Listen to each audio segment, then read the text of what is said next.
观众朋友，今日个好无？欢迎收看福起来，我阿明哥刘浩明。今日我哋邀请到嘅团体，算是我哋台湾喺服务性质障碍团体里边，算是一个各有苗出事嘛，喺一个各有代表性嘅新路基金会。其实讲起新路基金会吼，因为我哋台湾吼早期对我哋性质障碍嘅人嘅认识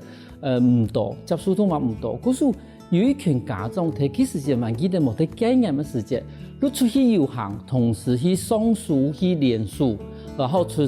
版过的杂志，希望讲起时间可以成立一个组织，专门去为到我哋嘅心智障碍嘅朋友。嗰時睇經驗以後，和一群家長都成立咗我哋第一個由家長成立嘅新路基金會。哎呀，10多年來，和新路基金會喺台灣幾多地方有分會，我哋今日有想到來，喺我哋嘅新路基金會嘅高雄分會嘅主任，還有我哋組長嚟現場，也同我哋分享講，當初做乜我成立我哋嘅高雄分會，同時。高雄分會以服務嘅內容係乜嘅？我哋馬上歡迎我哋今日嘅高雄分會主任朱港飛主任嚟到現場。主任您好，主持人好，大家好，我是新路高雄分會的主任周根飛。好，同時間我哋今日有我哋嘅李飛米組長嚟到現場，飛米組長你好。大家好，我係來自屏東縣尼埔鄉新東市嘅客家人，係。今天非常歡迎兩位來到我們現場，因為其實我哋一開始都有講到，其實新路基金會也算是我們台灣真的是最具代表性，也算是很早期就已經為了我們心智障礙的朋友的一個福利所成立的一個團體。其實在解嚴之前，就是大家就已經很努力的做這件事情了。今天其實我們會希望說，喺咩講嘢，像他嘅你的我哋觀眾朋友說明，他講新路基金會都在係另外一個組織，同時做嘛事情。那一部分我就要先請我們的主任了，因為其實剛剛在我們的節目有講到。當初其實在解嚴之前，然後就是其實在台灣很早期，對於我們心智障礙這樣子的一個想法，其實是沒有那麼的清楚，同時對於他們的權益也當然是相對性的沒有保障。那個時候新路當初為什麼要這樣子站出來，為這群朋友去發聲呢？新路它是我們台灣第一個由智能障礙者家長所組成的一個社會福利團體。那當時因為我們的就是我們的董事們啊，就是當初的這些集合起來的家長，他們的孩子就遇到了就學、就醫、就養，還有就是就業這幾項，他們其實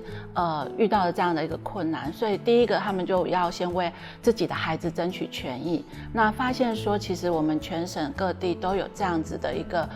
狀況，那又剛好在解嚴之後，然後就是串聯了我們全省的家長，然後就大家一起成立了這樣子的一個團體，然後為孩子可能從小到大，那到現在到老這一輩子，他們可能就是會遇到的這些困境來提供這樣子的一個服務。那新路基金會當時是在民國幾年的時候成立的？76年，剛好就是解嚴那一年。就是76年解嚴的時候就馬上成立。那高雄分會呢？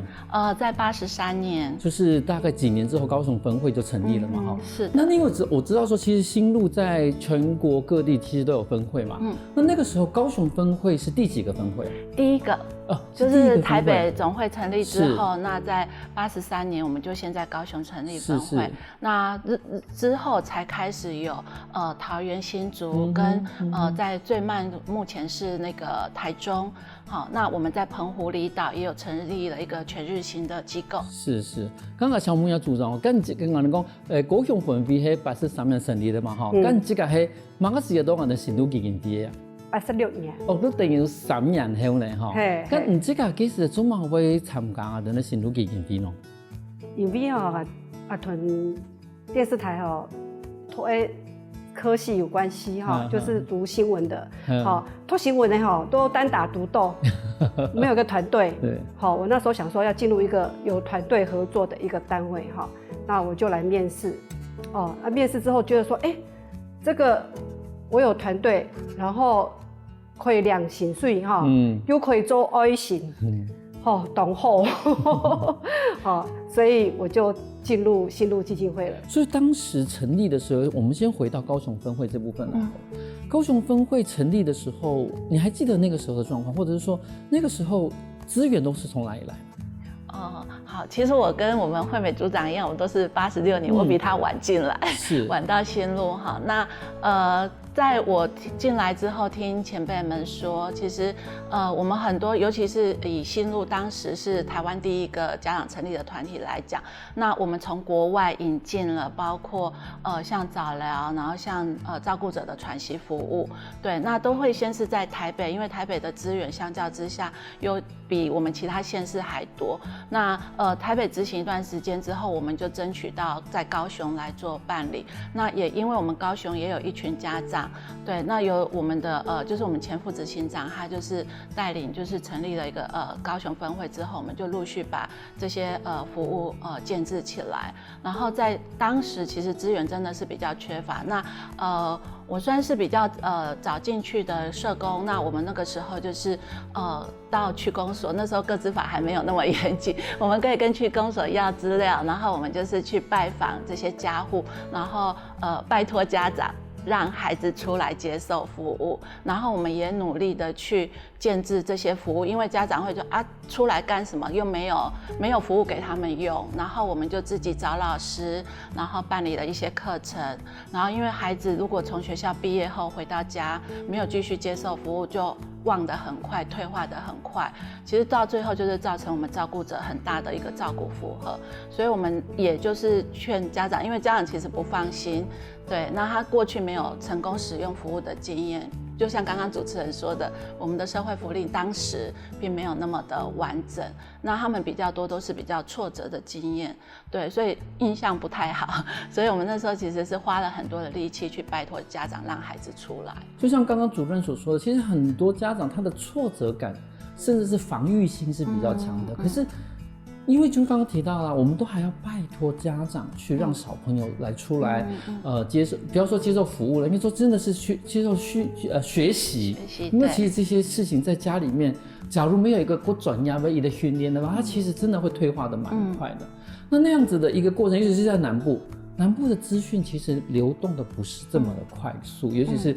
其实我们自己也是念心理学的，我们知道说，其实南部的医疗体系又比北部的又更晚。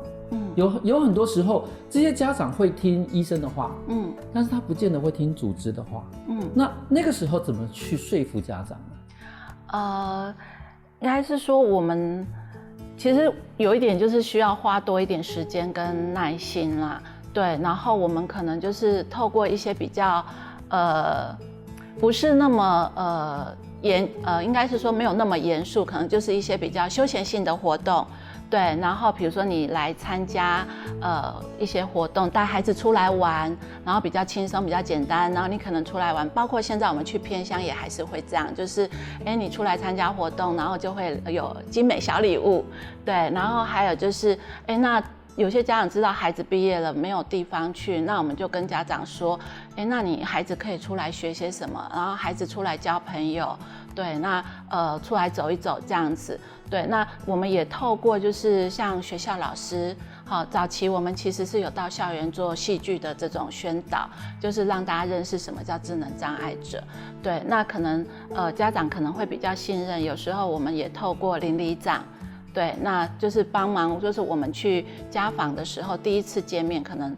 他怕我们也担心，对，然后就会可能有一些邻里长，或者是透过老师的介绍，他们已经认识熟悉的人，对，那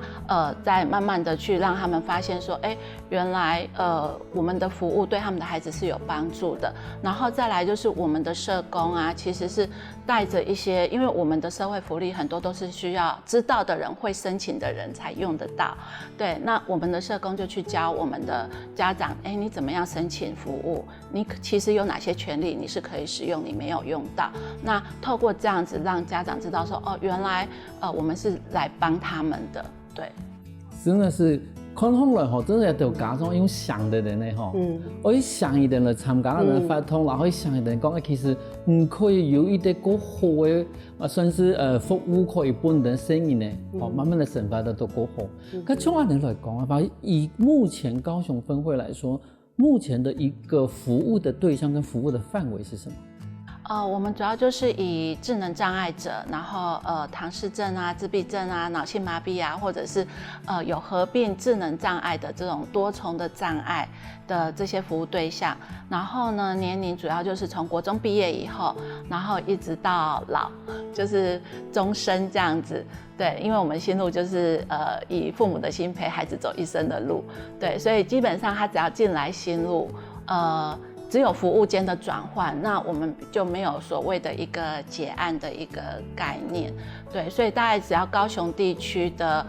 这些智能障碍的朋友，那我们能够提供给他的就是像终身学习服务啊、社区居住啊、日间照顾啊，还有就业服务啊，就业的一些像庇护工厂这样的一个训练的服务。那他们有需求的部分都可以进到心路来，那我们也不需要他们要加入我们的会员，他只要是领有身心障碍证明，对，那就可以接受我们的服务这样。可是给我的主任讲的地方，感觉怪感通的。你讲只有转换服务，并没有结案的一个。可是问题是讲，高中毕业一直都落，变成你的那服务对象时间，你的目前有一多服务的对象吗？高雄差不多500人哦。我高雄有500人啊！心路每年呢，在高雄我们服务超过500个服务对象，包括我们的日间啊，我们的终身学习各都超过100位，然后还有我们的就业服务，然后我们的庇护工厂是全高雄市收最多庇护员工的庇护工厂，所以每年光是这些障碍者，还有我们的家庭照顾者，服务大概至少都超过500个家庭。可是等于讲，生意呢对国中毕业一直都以高生业团业两个人呢，心路基金会如何拓动的生意呢？休息下我哋下我哋买过多心路基金会的故事，我哋马上过来。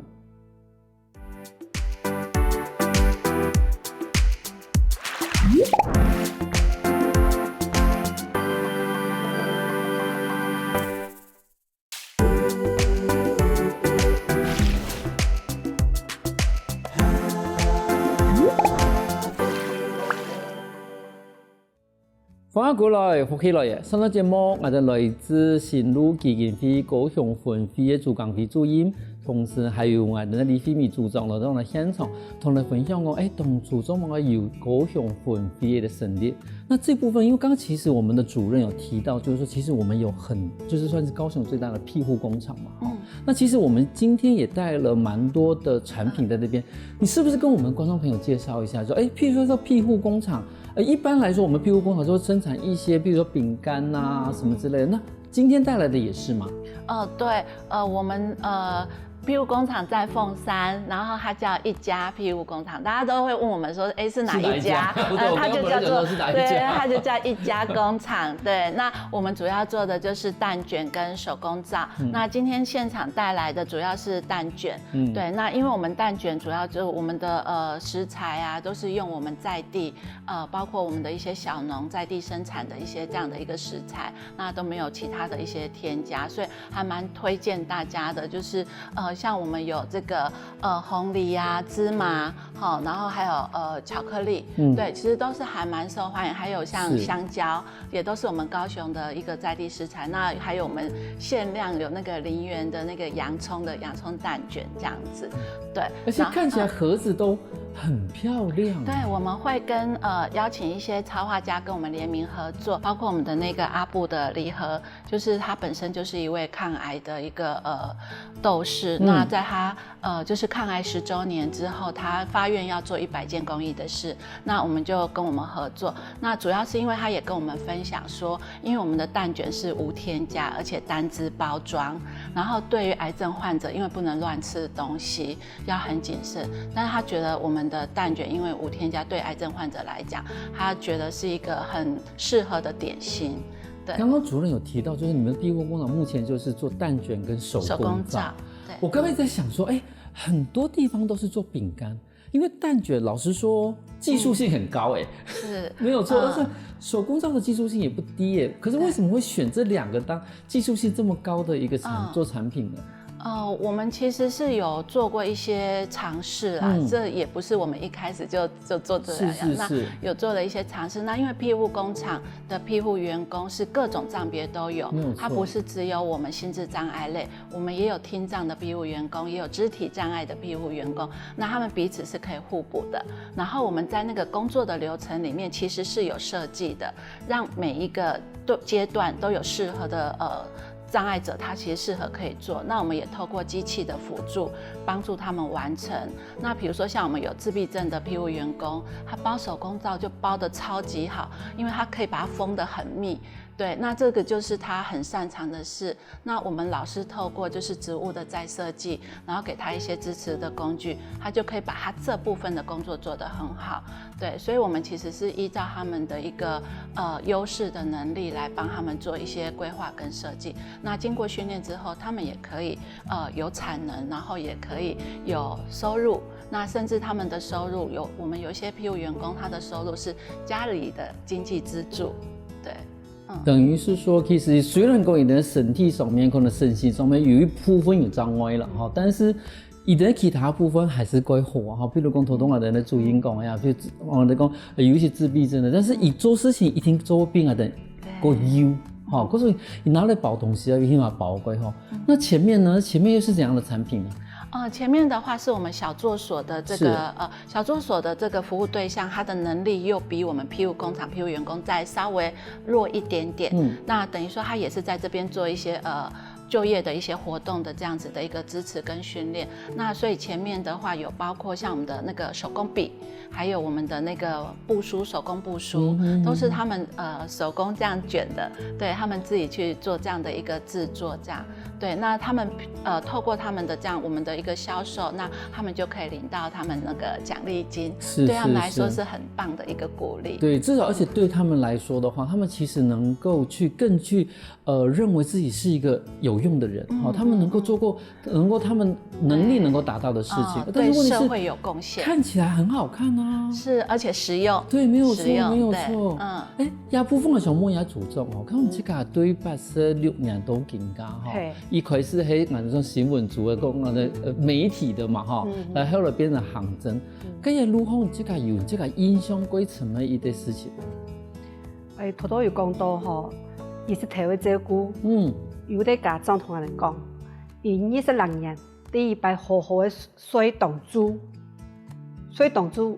啊，一般人观众会身上哈，嘿，会身上的事情，啊，佮伊在甲总统人讲，伊26年第一摆吼。水动猪有水倒落。倘若机发生，我发现到讲，其实新路基金会真正也基生下来发天数几多家庭吼，因为以前伊哋唔係講，到底伊哋咪開嘛永遠天數，因為講叫到安尼生意都捱命咩？但是伊哋冇想到講，其實各種有安尼基金會可以天數伊哋，伊只能睇音樂地位有伊哋幾點鐘。伊可以休息一下，伊可以有一點去天數伊照顧生意嚟講，其實係個規劃。咁對於我哋嘅個案呢，有影響過什麼？啊，你講有終身學習，有啲生意喺度卡，水墨看天師，路遠都開口，我們的社工去拜訪，把他們找出來，來我哋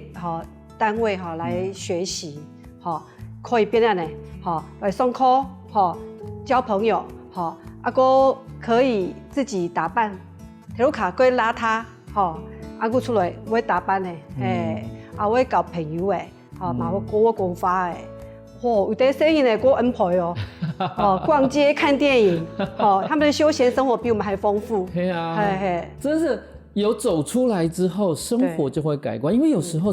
就是说，我们放在家里面，爸爸妈妈也不舍得管，或者是也管不动。但是其实你带出来学习也好，认识朋友也好，其实你会发现，开始有一些不管是对家长来说，他也会知道说啊，不是只有我们家小孩子是这个样子，他会有一个互相支持的感觉。那对小朋友来说的话，他其实会有一些真的就有一些同才了啦。那在这部分的话，主任有没有什么样子的一个印象深刻的个案或者是故事啊？我们在几年前，我们新路开始在高雄提供双老服务。那双老就是双老家庭的服务，就是孩子老了，因为我们的智能障碍者大概比我们一般人提早10到20年老化，文献上是这样研究，是这样说的。那他的爸爸妈妈，当他已经45岁的时候，他的爸爸妈妈基本上也都70几岁，对，就是双老，就是孩子老了，爸爸妈妈老了。那我记得我们有一个案家，就是妈妈自己带着2个孩子40几岁了，都是障碍者，都是重度的障碍者。那妈妈已经80岁了，对，可是妈妈她一直觉得别人照顾没有她照顾的好，对，所以她不放心给别人照顾。我们的社工要帮她转介，就是我们的长照资源进去。她说不用，她自己照顾，她自己来就好。然后可是呢，我们努力了2年，我们跟他建立了2年，他都只愿意让我们进去访问，然后带一些物资给他们。对，可是后来第2年他开始愿意使用长照服务，为什么？因为妈妈她过年大扫除的时候爬高，然后掉下来骨折，然后他那时候才跟我们说，那时候他已经80几岁了，他跟我们说，他突然发现原来他老了。对，那我们的照顾者很多都是这样的心情，他不敢老。对，然后所以因为他必须要撑着照顾这个孩子，对，我们其实还蛮多这样的家庭的，对，蛮多这样的家庭，包括我们也有手足，哥哥照顾妹妹，妹妹是可能50几岁的唐氏症，那哥哥已经70岁了，因为他们一家人很多，手足很多，哥哥是老大，妹妹是最小的，所以他们年龄差距很多。然后那时候哥哥每天去跑5000公尺，因为他说他要维持自己好的体能，才能够照顾妹妹。对，这些都是我们服务的双老家庭。那为什么我们会说我们服务这些孩子是走一生的路？因为就是这么漫长的一条路。那像这样的双老家庭，其实我们算一算，真的也是呢。其实你看嘛，83年高雄分会成立，一直到今年也是30周年。30年。假如就从刚刚主任所说的，你是从国中毕业之后的个案的话，那你看13岁，好，那我们那年13岁好了，30周年现在也43岁了，对，爸爸妈妈也60、70岁了，是，对，甚至有些其实当初高雄分会开始成立的时候，其实年纪更大的。那这样子的一个双老家庭来说的话，那新路是提供怎样的一个服务啊？目前我们有提供照顾者的支持服务，那也有接受社会局的委托，那成立了一个家庭照顾者的据点。好，那主要就是让这些照顾者他有能量，好，就是一方面他有学习一些照顾的技巧，然后还有一些抒压的这些活动，让照顾者可以抒压，然后他也有能力去在带着孩子，就是在做更好的一些教养的这一个部分。那同时我们对于孩子的部分，我们也提供他们有关自立生活的这些训练，那来减轻家庭的一些负担。那这些训练里面就包含在我们很多的服务方案里面。是，对。以目前高雄分会来说嘛，高雄分会也会服务的范围多大呀？从还没有县市合并之前的单纯高雄市的11个行政区，然后到现在38个行政区。对，那我们在六龟也有一个据点，然后我们之前双老服务，我们还到大旗39区，就是到那玛夏。其实以高雄市的范围来说，其实是很大的。是，所以我们就是从偏乡大旗39区到现在我们家庭照顾者，我们也是有就是刚刚提到永安啊、湖内啊这一些，其实都有。对，那我们一方面是我们的社工会做外展，把服务送到家里面，因为有些孩子不方便出门，然后交通不便的，那我们就把专家带到家里面去，包括像护理师、营养师、治疗师、心理师，对，就带到家里面去提供服务。对，那如果能够出来的，我们就尽量就是协助他们能够出来运用我们的一些资源这样子。我是共同人的薪资总会来讲的话，以每本去提我的都市真人还是样来乡下，但是有时间我们都市真人得多过多服务，但是对我的乡下人来讲的话，其实也服务无安到。休息下哦，等下我哋买过多国际菜故事。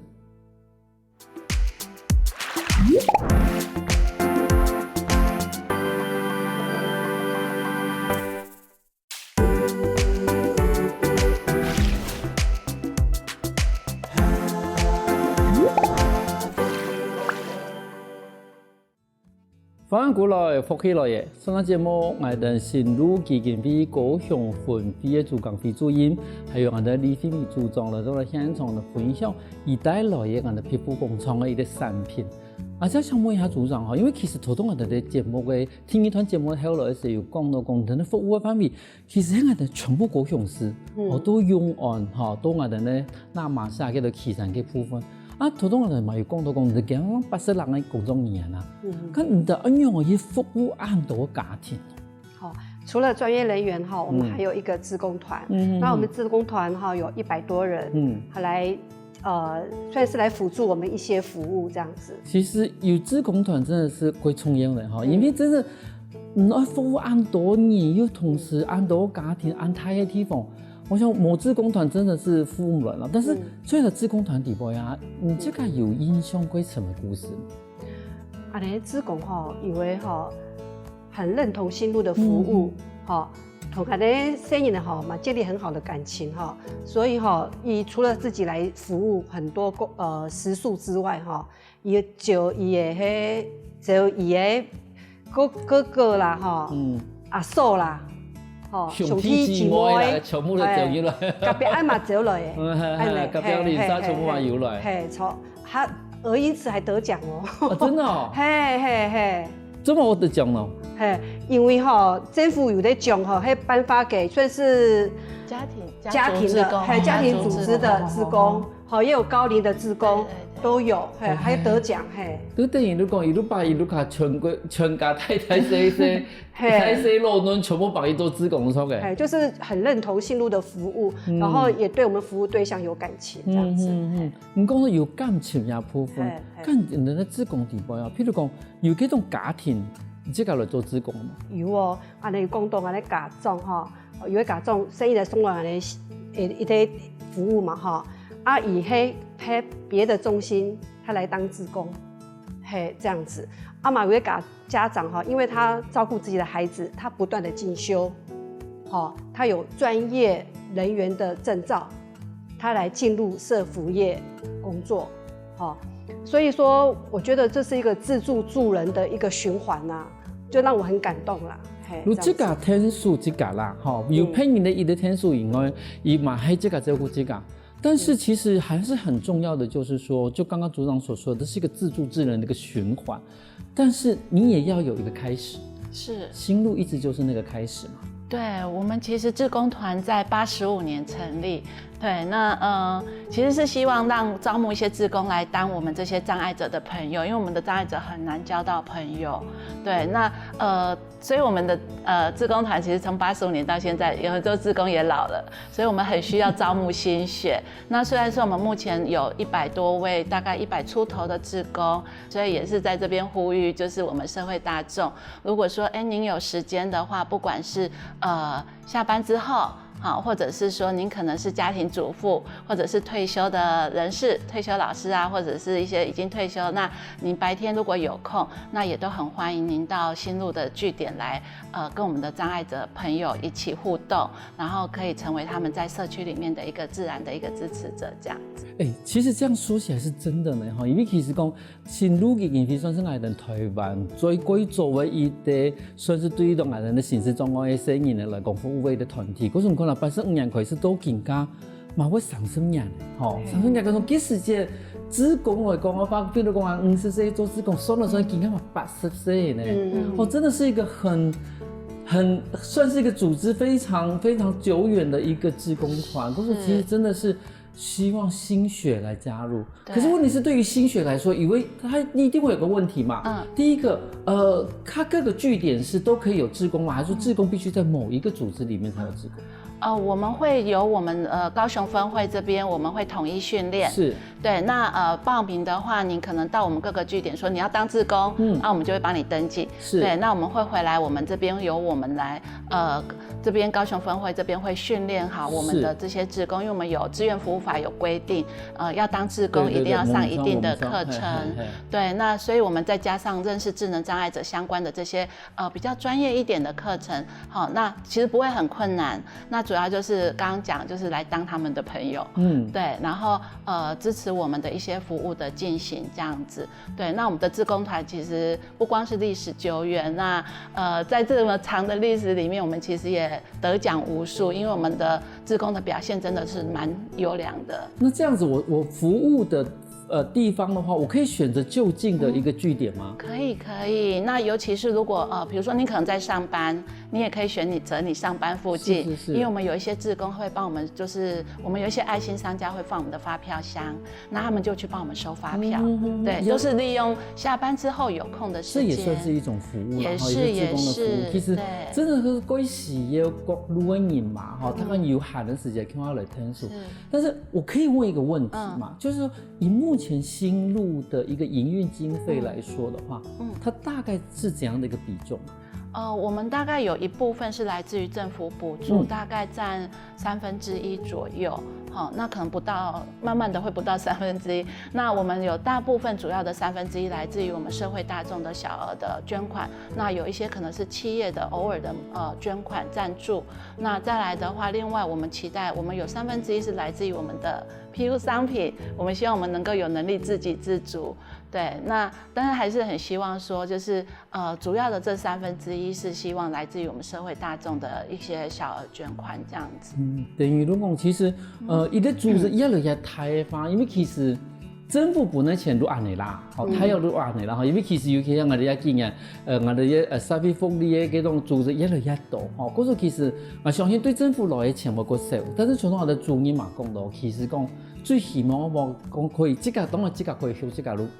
最好啦，但是其實以下邊一條路冇安夾可以行嘅，但是就真係希望講我哋講社會有限的我有錢的人可以睇下人看嚟聽數，也會對我哋呢心智障礙人來講嘅話，其實係台灣最早期嘅一個團體。嗰時一部分我想問一下我哋呢嘅組長即係譬如講對86年都見㗎嚟講嘅話，你對未來呢有乜打算冇？譬如講睇下組織地方，你這個工作來講，這個工人來講嘅話，行政工作就是我們專業服務的背後的最大的支持能力，就是一些雜事就全部唔做啦，做好，讓他們專心的去做服務，做他們背後最強的力量。嗰時對你講喺工作上面，還是繼續去做，他敢去驗，他敢也唔會做幾多事情係咪？唔安尼講啦，很樂意啊。但是你這個呢，對於我哋講光鮮亮麗的新聞圈，很多一部分，你這個我看到講其實很多係其實算是我哋社會地位最弱勢的一群。咁你看到也會伊個生態，你這個有冇想法？想法啊，我講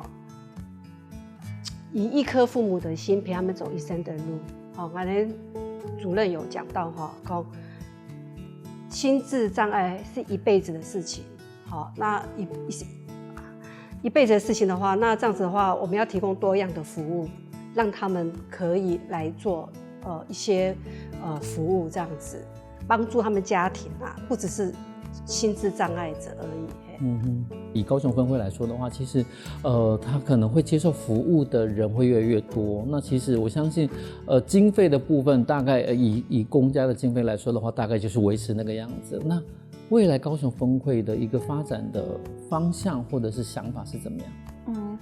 我想先跟大家看一下，我們就是前面有一個徽章，支持障礙者參與社會，那個其實是我們在發展服務的部分，我們期待的是能夠我們的服務是能夠支持我們這些障礙者可以進到社會裡面。那我們也自我期許說，我們是成為我們的智能障礙者通往社區的那一個橋梁。對，我們可能是搭橋的人，也有可能是那一座橋。對，那讓他們能夠從家裡面走出來，到社會裡面跟我們一般人一樣的生活。所以我們在未來的服務裡面，我們會更重視的是如何讓他們能夠自立生活，他可以為自己，我們可以讓他們有更多的選擇。然后为自己的选择做决定，那也为自己的决定负责任。这是我们常在讲，就是自立生活的一个精神哈。那也是符合我们就是那个身心障碍者的这一个权利公约。好，那让障碍者是自己的主人，因为尤其是我们的智能障碍者，他们其实从小就是因为大家都认为他们不会长大。对，可是即便他们已经到可能20、30岁、40、50岁，他其实有大人的样子，但是大家还是认为说，你可能都什么都不会，我还是把你当小孩子一样看待。可是不是，我们期待的是说，他其实就是长大了，我们对他就是像一般人对待大人这样，所以我们会希望能够提供给他更多的机会，让他去学习他怎么样能够去照顾自己，然后能够使用我们社会的这些福利设施啊，我们的社区的资源啊，然后他能够成为他自己过他自己想要过的这个生活。那当然他需要很多的一些支持，所以在新路的一些服务的发展上面，其实都是在想怎么样支持这个孩子、这个障碍者长大，他能够进到社会里面过一般人的生活，能够学习自立这样子。那这样子，其实从另外一端来看的话，比如说从我们社会端来看，那社会端应该要准备好怎样的一种观念也好，或者是怎样的资源也好，去接受这些心智障碍者，他可以独立生活。在这个部分，我们其实提供了一些教育宣导、社会宣导的部分，那也透过到学校里面，就是从小扎根，去告诉大家怎么样理解智能障碍者，对，然后还有就是智能障碍者到底跟一般人有什么不一样，我们可以给他什么样的支持？对，我们也希望社会大众能够去理解我们的障碍者，可能就是表达比较不清楚，然后可能理解比较不容易，然后还有就是行动比较慢，可以愿意给他们多一点的时间等待。那尤其是我们也会希望呼吁，比如说像大众交通工具，比如说像公车司机，也许在停等的时候稍微遇到行动比较慢一点的，其实不止我们智能障碍者，比如说长辈也是哈，就是比较动作慢一点，那愿意有耐心多等他们一下。那这个我们都会透过我们的公共事务啊，我们的行销，还有我们的到学校去做这样的一个教育宣导，希望让社会大众有机会可以多理解、多认识，然后进而可以来支持这些在社区里面可能比较不方便的朋友们。相同我哋中醫講講，以法律講，其實批判嘅聲音嚟講，法律係一條多過程嘅一條路，一條路底邊，讓服務嘅方向冇同樣，但是也會服務嘅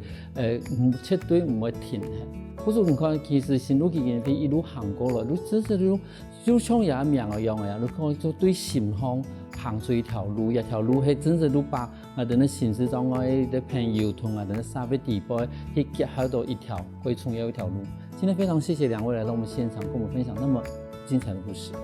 謝謝主持人，感謝大家。休息一下喎，得聽下啲先生來橋下運通哦。阿康福起來嘅觀眾朋友，記得去我哋面書網站，還有到我哋客家電視台 YouTube 把我哋影片分享出去哦。